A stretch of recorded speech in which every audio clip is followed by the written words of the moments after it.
نکاح کرنا میری سنت ہے اور سنت پر عمل کرنا عبادت ہے۔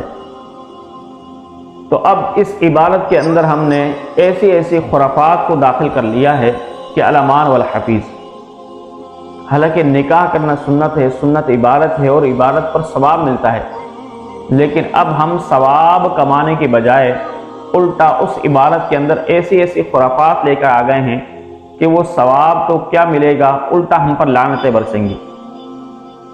جیسا آپ نے دیکھا ہوگا آج کل ماحول چل رہا ہے، شادی کی تقریب جیسے ہی شروع ہوتی ہے تو شادی والے کنجریوں کو بلا لیتے ہیں، وہ خوب ناچتی ہیں، ٹھڑکتی ہیں، ٹھمکے لگاتی ہیں، لوگ شراب پی کر ان پر پیسے لٹاتے ہیں، عورتیں بھی دیکھ رہی ہیں ڈانس، مرد بھی دیکھ رہے ہیں ڈانس۔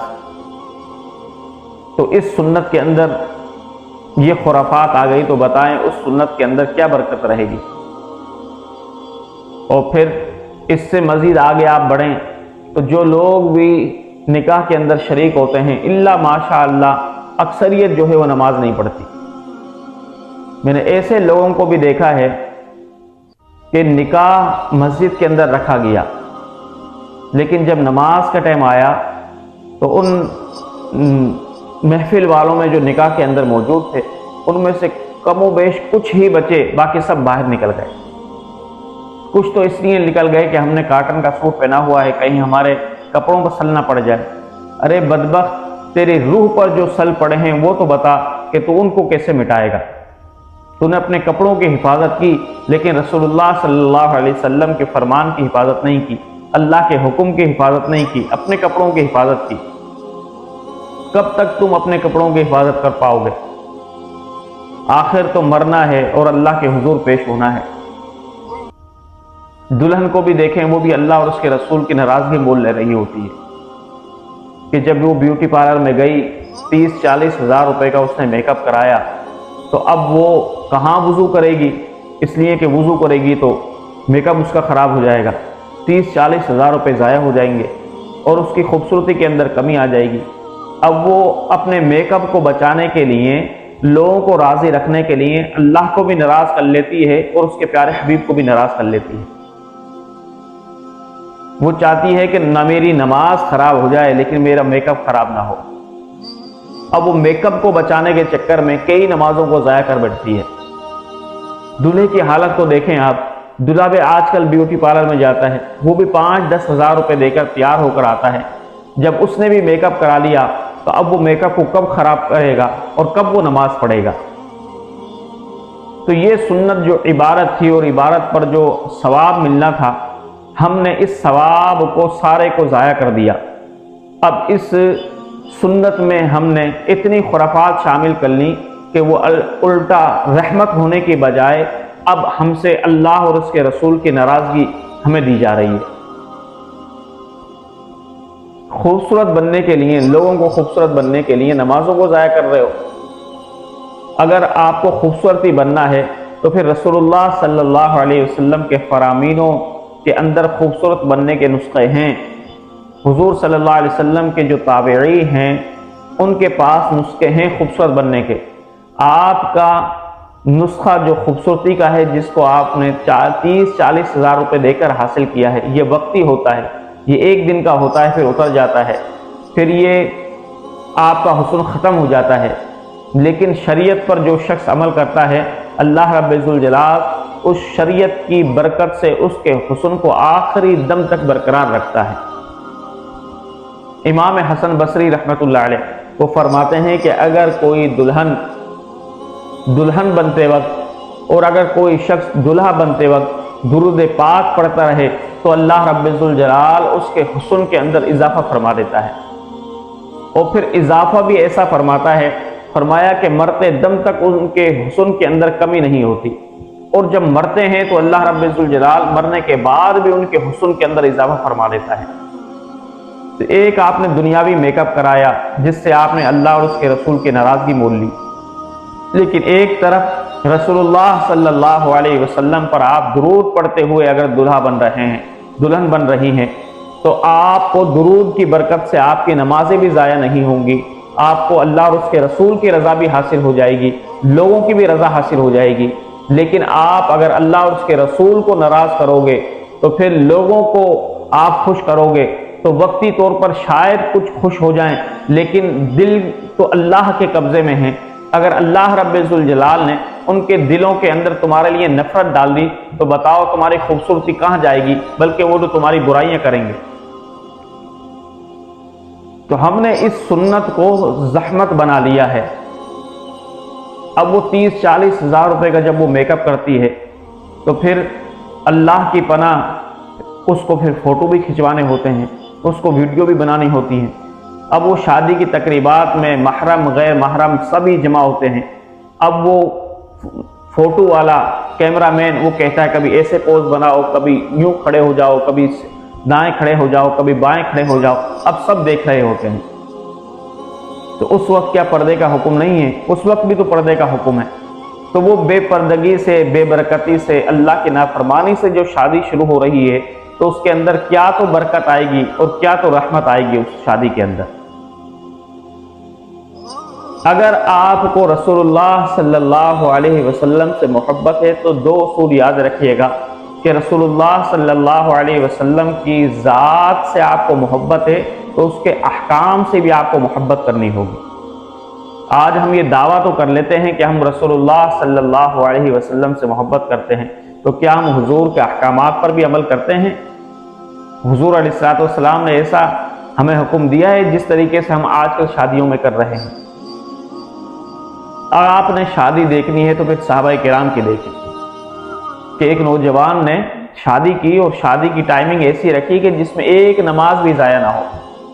اس صحابی نے کیا کیا؟ مغرب کی نماز پڑھی، مغرب کی نماز پڑھ کر اپنی دلہن کو لے کر آیا، گھر میں چھوڑا اور اپنی دلہن سے کہا کہ اب میں جا رہا ہوں، عشاء کی نماز پڑھ کر آپ کے پاس آ جاؤں گا۔ اب وہ دلہا گیا عشاء کی نماز پڑھنے، اور عشاء کی نماز کس کے پیچھے پڑھی؟ تمام نبیوں کے سردار کے پیچھے پڑھی۔ اور کہاں پڑھی؟ پہلی صف کے اندر پڑھی۔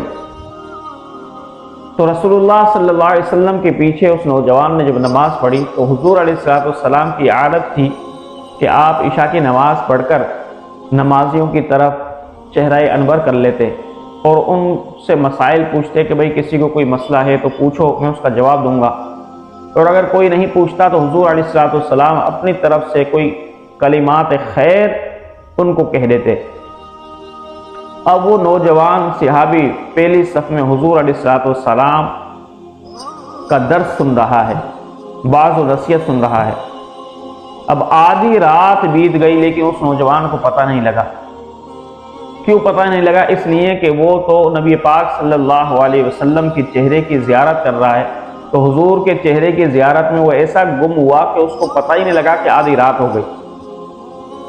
اب حضور کے چہرے کے سامنے اس کو کہاں اپنی بیوی کا چہرہ یاد رہتا؟ آدھی رات ہو گئی۔ تو جب آدھی رات ہوئی تو حضور علیہ السلام نے اس نوجوان سے کہا کہ اے نوجوان، آج تو تمہاری شادی ہوئی ہے اور تم اتنا لیٹ ہو گئے، اب تک بیٹھے ہوئے ہو، جاؤ اپنی بیوی کے پاس جاؤ۔ اب جیسے ہی حضور علیہ السلام نے حکم دیا وہ نوجوان اٹھا، گھر پر گیا۔ اب بیوی جو چٹائی پر بیٹھی ہوئی تھی، گھونگھٹ اس نے اوڑھا ہوا تھا۔ اب وہ صحابی قریب ہوا، اس نے اپنی بیوی کا گھونگھٹ اٹھانے کے لیے ہاتھ بڑھایا اور گھونگھٹ کو پکڑا، تو ابھی وہ گھونگھٹ اٹھا ہی رہا تھا کہ باہر حضرت بلال رضی اللہ تعالیٰ عنہ کی صدا سنائی دی کہ حضرت بلال کہہ رہے تھے کہ جو شخص جس حالت میں بھی ہے رسول اللہ صلی اللہ علیہ وسلم نے بلایا ہے۔ کیوں بلایا ہے؟ اس لیے کہ حضور صلی اللہ علیہ وسلم جہاد کے لیے تشریف لے جا رہے ہیں۔ تو اس صحابی نے اس گھونگھٹ کو جو تھوڑا سا اٹھایا تھا ادھر ہی گرا دیا اور اپنی بیوی سے کہنے لگا میں جا رہا ہوں۔ بیوی نے کہا کہ اے میرے سرتاج، تم آج کی رات تو نہ جاؤ، جہاد پر تو صبح نکلیں گے، ابھی تو تم نہ جاؤ۔ تو اس نوجوان نے کہا جس طریقے سے میں تیرا تاج ہوں تو میرا بھی تاج ہے اور وہ ہے محمد مصطفیٰ صلی اللہ علیہ وسلم۔ اب انہوں نے بلایا ہے، ان کے حکم کی تعمیل کرنا مجھ پر واجب ہے اور میں اپنے نبی کے حکم کی خلاف ورزی نہیں کر سکتا، میں آج رات آپ کے پاس نہیں رک سکتا۔ بیوی نے بڑی التجائیں کی لیکن وہ نوجوان نہ مانا اور حضور علیہ الصلوۃ والسلام کی بارگاہ میں پہنچ گیا۔ حضور علیہ الصلوۃ والسلام نے فرمایا چلو جہاد کے لیے۔ اب سہاگ رات ہے آج اس نوجوان کی، لیکن اس نے اپنی بیوی کو بھی چھوڑا، اپنے ارمانوں کو بھی چھوڑا اور رسول اللہ صلی اللہ علیہ وسلم کے حکم پر لبیک کہا۔ جہاد پر حضور علیہ الصلوۃ والسلام کے ساتھ روانہ ہو گیا۔ جب جہاد پر روانہ ہو گیا تو حضور علیہ الصلوۃ والسلام کا یہ معمول تھا کہ آپ جہاں پر جنگ ہوتی حضور کا خیمہ لگایا جاتا، تو جب جنگ شروع ہوتی، لڑائی شروع ہوتی تو حضور خیمے کے باہر آ جاتے اور صحابہ کرام کو مشاہدہ کرتے رہتے کہ کون کیسا لڑ رہا ہے۔ لیکن آج اتفاق تھا، حضور علیہ الصلوۃ والسلام کسی کو نہیں دیکھ رہے، صرف اس نوجوان کو دیکھ رہے تھے کہ یہ کیسے کافروں سے لڑ رہا ہے۔ اب وہ نوجوان کئی اس نے کافروں کو زخمی کیا، کئی کو واصل جہنم کیا اور خود بھی زخموں سے چور چور ہو گیا، حتیٰ کہ جب اس کو بہت سی چوٹیں آئیں اور بہت سے زخم اس کو آئے تو وہ اپنے گھوڑے سے گرا اور اپنے ہاتھوں کے بل جو ہے وہ حضور علیہ الصلوۃ والسلام کی طرف جانے لگا۔ تو صحابہ نے جب اس کی یہ حالت دیکھی کہ یہ زخموں سے چور ہے تو صحابہ نے کہا کہ کہاں جا رہے ہو؟ تو نوجوان کہنے لگا کہ اب میرا آخری وقت ہے، میں چاہتا ہوں کہ میں حضور صلی اللہ علیہ وسلم کے قدموں میں جان جو ہے وہ اللہ کے سپرد کروں۔ تو صحابہ نے حضور صلی اللہ علیہ وسلم کو خبر دی کہ یا رسول اللہ آپ کے فلاں صحابی زخمی ہو گئے، ان کا آخری وقت ہے اور وہ گھسیٹتے گھسیٹتے آپ کی طرف آ رہے ہیں۔ تو حضور علیہ الصلوۃ والسلام نے فرمایا نہیں، اس کو روک دو، اب میں قاعدہ بدلتا ہوں۔ پہلے تو قاعدہ یہ ہے کہ غلام اپنے مالک کے پاس آتا ہے، لیکن حضور علیہ الصلوۃ والسلام سے جو محبت کرتے ہیں، جو اپنے نفس کی، اپنے خواہشات کی قربانی دیتے ہیں، حضور علیہ الصلوۃ والسلام ایسے غلام سے کیسی محبت کرتے ہیں دیکھیں۔ حضور علیہ الصلوۃ والسلام نے فرمایا نہیں، اب میں خود چل کر ان کے پاس جاؤں گا۔